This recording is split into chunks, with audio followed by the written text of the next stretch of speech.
Pessoal, devido à quantidade de pautas bombas que aconteceram no final da tarde de ontem e hoje, inclusive envolvendo o senador Marcos Duval, não deu para mim abordar outras pautas que eram necessárias. Então, talvez até um pouco atrasada, mas bem esclarecida para que você entenda agora. Eu não consegui falar do caso do Bismarck, tá? Não sei se você já viu o Bismarck ou conhece o Bismarck da atuação dele no canal Hipócritas, que é comediante. Pois é, ontem o ministro Alexandre de Moraes concedeu a liberdade ao youtuber preso por suspeita de envolvimento em atos de 8 de janeiro.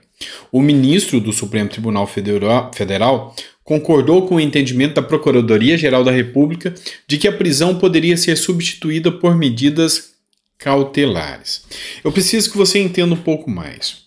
O Bismarck, ele chegou a fugir do Brasil por causa da determinação da prisão do Alexandre de Moraes. Ele fugiu para o Paraguai e lá a polícia do Paraguai o pegou mesmo, tendo feito uma solicitação de asilo político.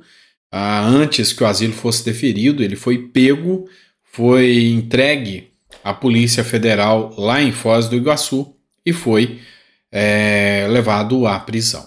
O que nos chama a atenção? Em maio desse ano, a Polícia Federal e o delegado fez um relatório dizendo que não há mínima, mas entretanto nenhuma, a mínima evidência que comprove que o Bismarck teve qualquer participação ou atuação em relação aos atos de 8 de janeiro.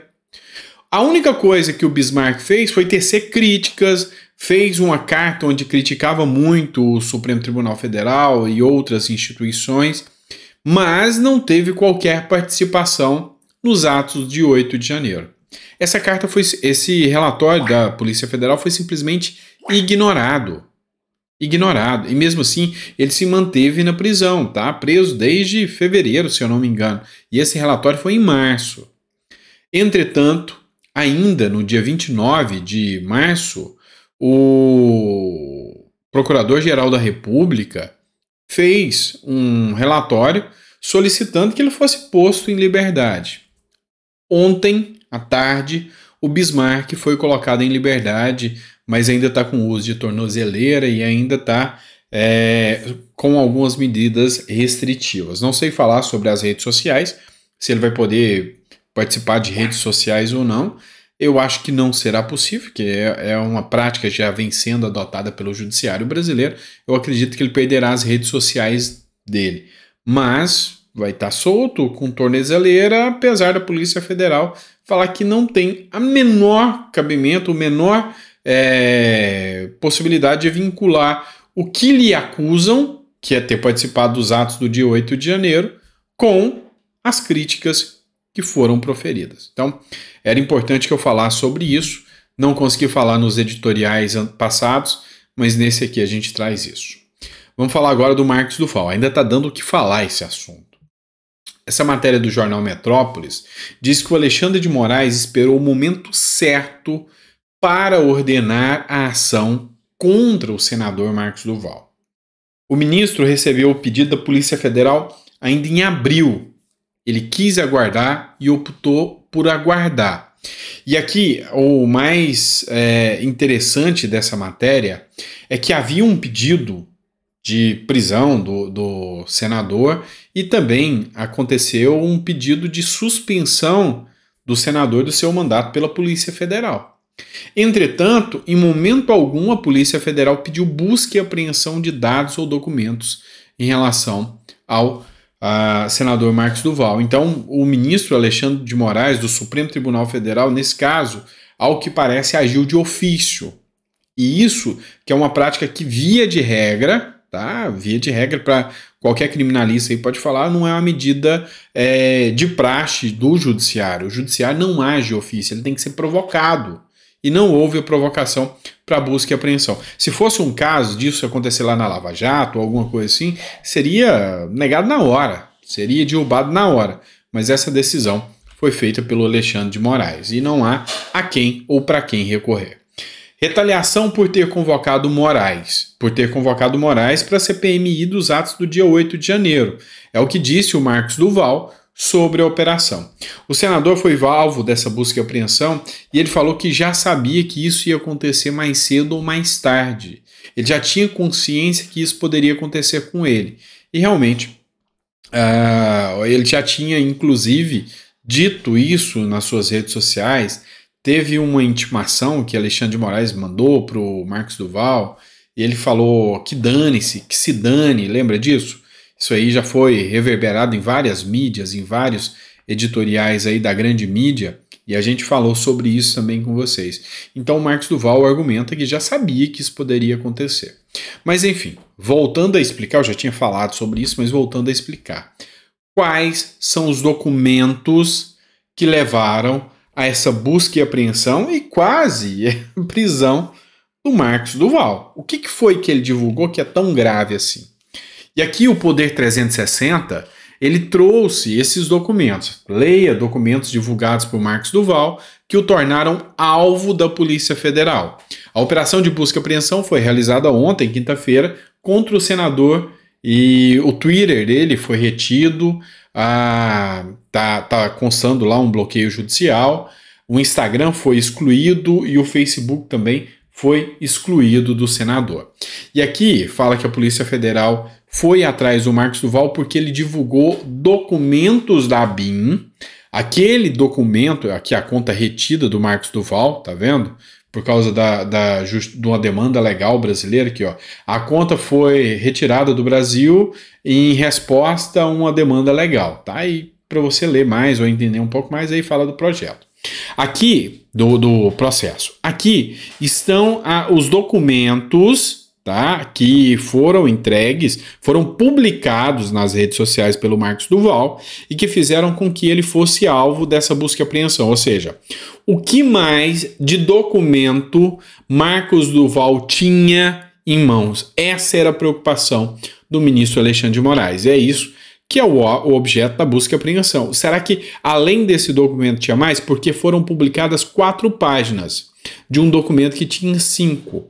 O porquê a última página não foi publicada? Qual o motivo?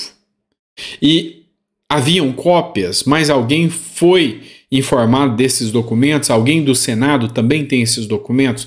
Tudo isso é coisa que vai ser divulgado ainda nos próximos dias. Olha só o que o documento dizia aqui, ó. A seguir, planilha contendo conjunto de mensagens encaminhadas via WhatsApp entre os dias 2 e 8 de janeiro. Ou seja, desde o dia 2 até o dia 8 já havia um monitoramento da ABIN de que estava acontecendo uma movimentação estranha sobre os atos do dia 8 de janeiro.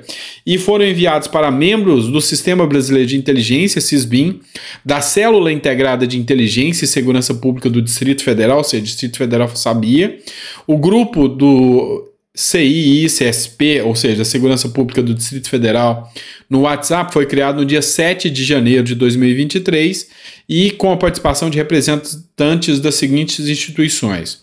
Polícia Federal, então a Polícia Federal estava no caso, já sabia das informações, Polícia Rodoviária Federal, Ministério da Justiça e Segurança Pública, ou seja, Ministério de Justiça do Flávio Dino, o DEINT, né, o CEOP e o Ministério da Justiça e Segurança Pública, a PM do Distrito Federal, Polícia Civil do Distrito Federal, Secretaria de Segurança do Distrito Federal, STF, TSE, Polícias Legislativas da Câmara dos Deputados e Senado Federal.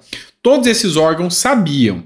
E aqui ele publicou esse documento aqui, onde nesse trecho aqui, e essa matéria do Poder 360, só para vocês saberem, ó, contudo, há risco de ações violentas contra edifícios públicos e autoridades. Ou seja, no dia 6, tá tudo marcado que o Marcos Duval colocou aqui, ó. Destaca-se a convocação por parte dos organizadores de caravanas para o deslocamento de manifestantes com acesso a armas e intenções de manifestas de invadir o Congresso Nacional, outros edifícios na esplanada. Ou seja, aqui o Marcos Duval confirma que sabia, que eles sabiam de tudo. E todos esses dados aqui, ó, desde o dia 6, no dia 7 E também no dia 8, às 9 horas da manhã, estava aqui que haveriam, que poderia ocorrer ataques. E olha só, todos esses documentos foram apresentados, poderiam ocorrer ataques mais violentos. Então, aqui por si só já mostra que esses órgãos todos sabiam. Tá? E que se não foram tomadas as medidas cabíveis é porque havia uma omissão.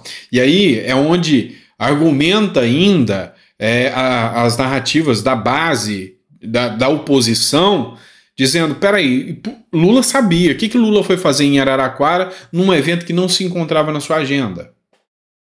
Então, todos esses argumentos de que Lula sabia, de que Flávio Dino sabia, começam a ganhar mais força com esses documentos que foram apresentados aqui pelo senador Marcos Duval, e essa é, com toda certeza, uma das justificativas plausíveis para efetiva busca e apreensão. E aí a preocupação é, quais os outros documentos que Marcos Duval tinha? Porque, olha só, tem gente aí falando, e isso é muito interessante você saber, tem gente aí falando que Marcos Duval era um imbecil, que Marcos Duval era um fanfarrão, isso, aquilo, e que ele era um mentiroso, e que não tinha documento nenhum, que ele era o SWAT da Shopee, tentando ridicularizar Marcos Duval. Mas por que esse documento causou tanto medo assim? Esses documentos são oficiais ou não? Porque se ele está alertando há muito tempo, eu tenho documentos, e estou esperando o momento certo para entregar. Será que cabe ridicularizar ele assim mesmo? Porque tá aí o documento. Então, hoje mesmo recebi um bobo aí, me mandou um negócio da UOL aí, e onde tá lá o cara ridicularizando Marcos Duval. Peraí, fala sobre esses documentos. Esse é o grande ponto. O que o povo brasileiro quer? Saber o que efetivamente aconteceu. Se foi Bolsonaro, que responda por isso. Agora, se foi o governo Lula, que responda por isso. Isso é democracia, isso é a observância do Estado democrático de direito, isso é a observância do devido processo legal, e isso é a publicidade, ou seja, poderia o sistema fazer atividades escusas, escondidas do povo brasileiro, que é o real pagador dos impostos? Pois é, se tem uma coisa que o brasileiro já não tem, e tem estudos que comprovam isso, é confiabilidade nos representantes da nação. Então, tá complicado, né? Tá bem complicado. E aqui vocês conseguiram perceber que a documentação tá aí vasta, informando desde o dia 6 que foi feita a notificação e a informação. Agora, como esses documentos vão ser recepcionados pela Justiça, como vai ser recepcionado pela própria CPMI dos atos do dia 8 de janeiro, que até agora não falou nada sobre isso. E a gente, lógico, está aguardando para ver o resultado de tudo isso. A gente quer saber só a verdade, nada mais do que a verdade. Tá bom? Grande abraço, fica com Deus e até o próximo editorial. E saiba que é sempre um prazer estar aqui com você. E a gente está aqui para sempre trazer as informações para vocês. Grande abraço.